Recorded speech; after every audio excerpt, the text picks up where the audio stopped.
Is Sean Tucker a top 15 player returning to college football? And did Syracuse football hear yesterday's episode and call us out by recruiting a 4-star D-back?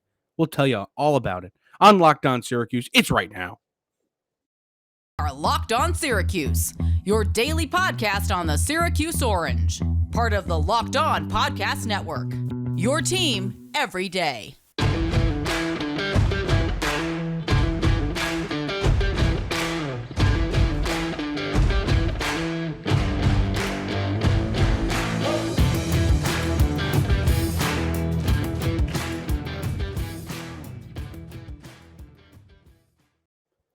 Matt Bonaparte, Owen Valentine with you here on Locked On Syracuse. Thank you for making Locked On Syracuse your first listen every day. We are free and available wherever you get your podcasts. It's time for our This, That, and the Other Thing episode of the week, which is our Tuesday episode. I teased that we're talking about Sean Tucker. This came out a little while ago, August 17th, so 5 days ago as the time of recording. 6 days by the time you hear it. ESPN ranked the top 100 players in college football for 2022. Sean Tucker is ranked as 15th on this list. You might think that's high. You might think that's low. Owen, what do you think? I like him there. I don't know if that's as high as he might finish the season. I think that's, a little bit of a reward for numbers last year, deservingly. I don't know if he, when all is said and done, is going to be a top 15 player in college football this year. But I do think that this is a very much deserved preseason list for him. And I think he should be pretty high on this list based on what he did last season.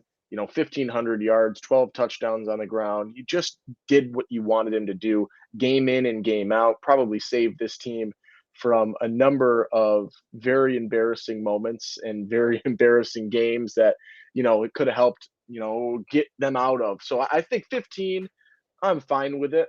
I don't know if that's the exact spot that I would have him in if I sat down and ranked the players in college football.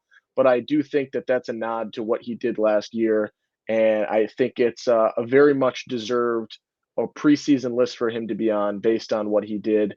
And in theory, the improvements and him being able to do what he can do for one more season this time around.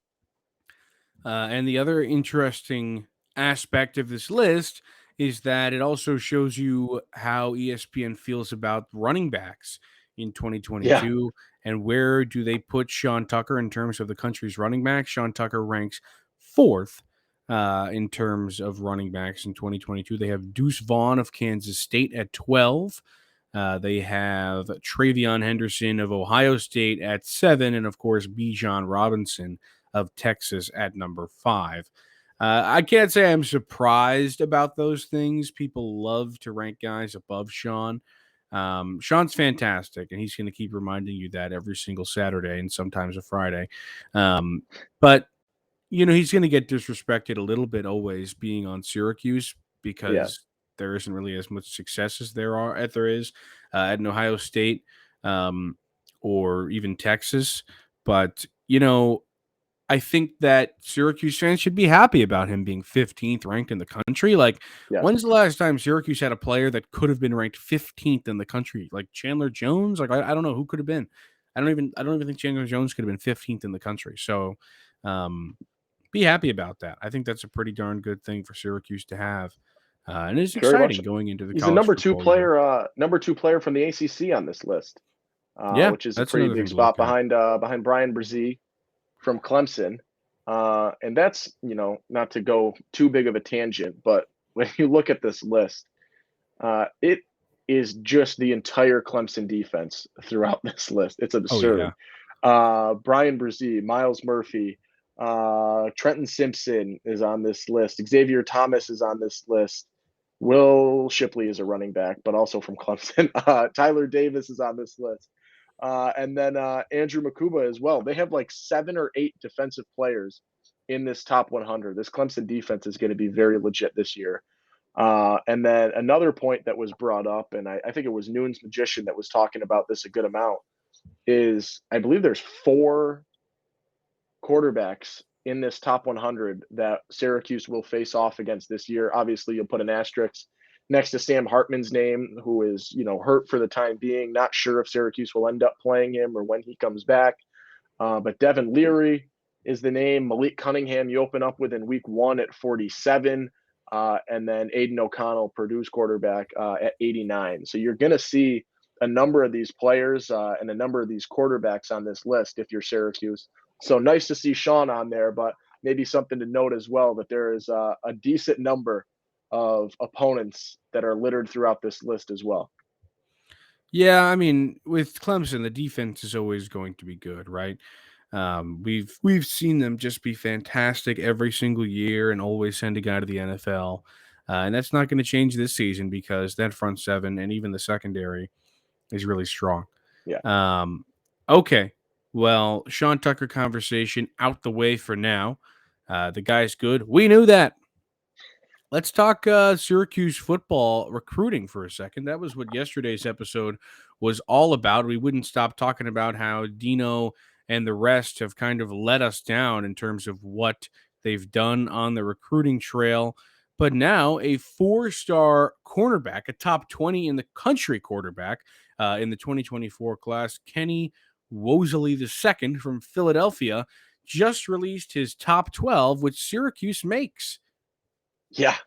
How about that? Syracuse is in a top 12 with the reigning national champion in Georgia. That's a pretty good look for them. Maybe as we were saying in our intro today, maybe they heard yesterday and they talked about how, we talked about at least, how you're not seeing those 4 stars or those big name commitments or even Syracuse really typically being in conversations for a lot of these guys. This is a nice, little morale boost. To see this in the class of 24. Yesterday's episode was in the lens of the 2023 class. So it's a year out, which is why we didn't really get into this a ton yesterday. But when you look at this list, you've got A&M, you've got Pittsburgh, you've got Penn State, Maryland's on there, Syracuse, Wisconsin, Georgia, Michigan State, Cincinnati. Like these are, some of these teams, Michigan's on there as well. Some of these teams you expect Syracuse to be able to compete with recruiting wise, like a Rutgers. But not all of these by any means. Pittsburgh, I would think you should be able to compete a little bit with recruiting wise. There are some big names on this list. And for Syracuse to make this list, I think is a good sign because this is a defensive back. This is what we were talking about yesterday. And you've got, the recent history in a lot of success with defensive backs. You've got 2 corners that are absolutely outstanding on this year's roster. You had 3 defensive backs go to the NFL 2 years ago.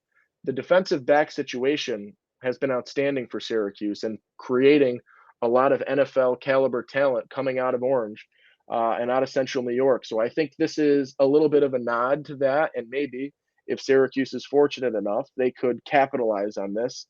I don't want to look too far into the graphic, but there are a couple of banners littered on the floor here. And unfortunately, oh no, there is a Syracuse pennant. So we're good there. I thought they left out the Syracuse pennant, which is it's all good. Oh, Syracuse there it is on it's this falling list. off Yes, of it's the right plane. on the bottom. So maybe that's a bad sign, the location of the pennant. But to be on this list of this graphic is definitely a good look for the Orange. Yeah, I can't tell. I can't decide if I'd rather be falling off the plane like Syracuse is on this graphic, or if on the floor under the bulldog like Rutgers is. I Yeah, can't I tell. mean, you got to think Georgia's the front runner if that's how they get the Yeah, nod. he put the bulldog on there. I mean, that's kind of ridiculous. All right. Well, let me take a quick break to tell you about BetOnline. BetOnline.net is the fastest and easiest way to check in on all your betting needs, find all your favorite sports and events at the number one online source for odds, lines, and games. Find reviews and news of every league, including Major League Baseball, NFL, NBA, NHL, combat sports, esports, and even golf. BetOnline continues to be the top online resource for all your sports wagering information from live in-game betting scores and podcasts. They've got you covered. Head to BetOnline today or use your mobile device to learn more about the action happening today. BetOnline, where the game starts. But that's not all. Thanks for making Locked On Syracuse your first listen every day. The ultimate college football preview is here. A 7-episode preview with college experts, local team experts, and Odyssey college football insiders. It's everything you need to be ready for the college football season in one spot. Search for Ultimate College Football Preview on your Odyssey app, YouTube, or wherever you get your podcasts. Okay, we're back here on Locked On Syracuse. Matt Bonaparte, Owen Valentine with a little bit of a this, that, and the other thing edition on your Tuesday episode. We're talking about Kenny Wosley the second. A top Syracuse makes the top 12 for the 4-star DB in the 2024 class. You said it though, Owen. You have to capitalize and do something about DBs after 3 of your guys go to the NFL. And they kind of did that last season. They got Deuce Chestnut.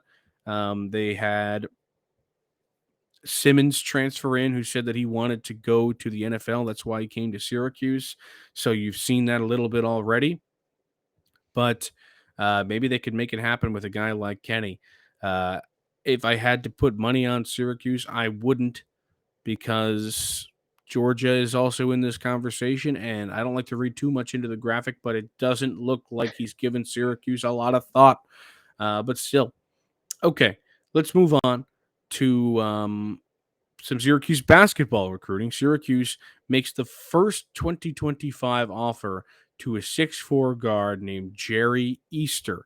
I feel like I've heard the name Jerry Easter before. He's a 4-star, like I said, a pretty highly ranked guy in the 2025 class. And you know how valuable it is when somebody makes the first offer. It doesn't necessarily guarantee that the recruit will consider you, but it does help.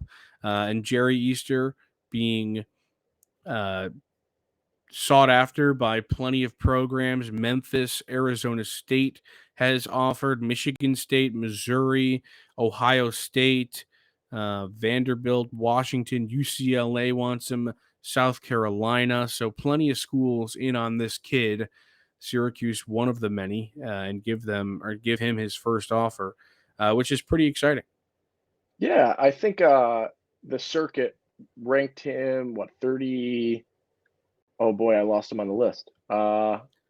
Okay, it's all right. 33rd. There we go. 33rd in the class of 2025. There's not a ton of rankings out in this class yet. These are going to be, your upcoming high school sophomores at this point. So there's not the most information in the world out about these guys recruiting wise, but this is definitely going to be a guy that is going to stay in those lists from what I'm seeing and from things that I've heard. He's making standout lists when you look at, tournament coverage and things of that nature. How about this? Freshman stat line at Emmanuel Christian School, 25 points, 10.2 rebounds, and 4 assists per game last season as a freshman.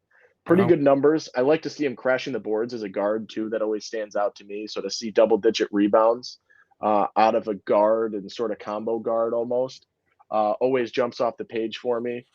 This is very, very early in his recruitment, very, very early. You can't even directly talk to him at this point. That's how early in the cycle it is, right? This is a scholarship offer put in through a coach that can tell him that, hey, Syracuse has offered you. So this is as early as you're going to get. But, shouts to Neil Adler talking about this a little bit, giving us some info and Great some guy, insight Neil into Adler. this. Yeah, check out his stuff. I always like to he talks about things that not everyone talks about, and I think that makes him a very good read. So to sort of get this look in, and it's really early in the conversation. You're probably 2 years out or a year and a half out from even a decision being possibly made.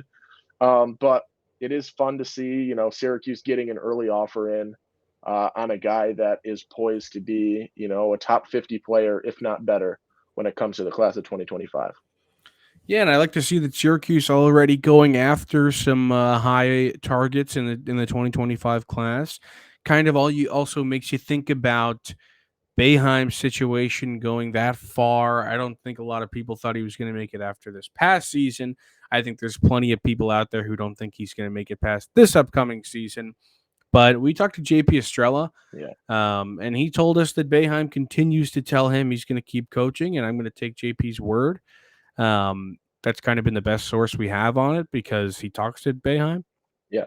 But Boeheim has made it clear he's going to keep coaching as long as he possibly can. We do know about the ironclad plan that's in place.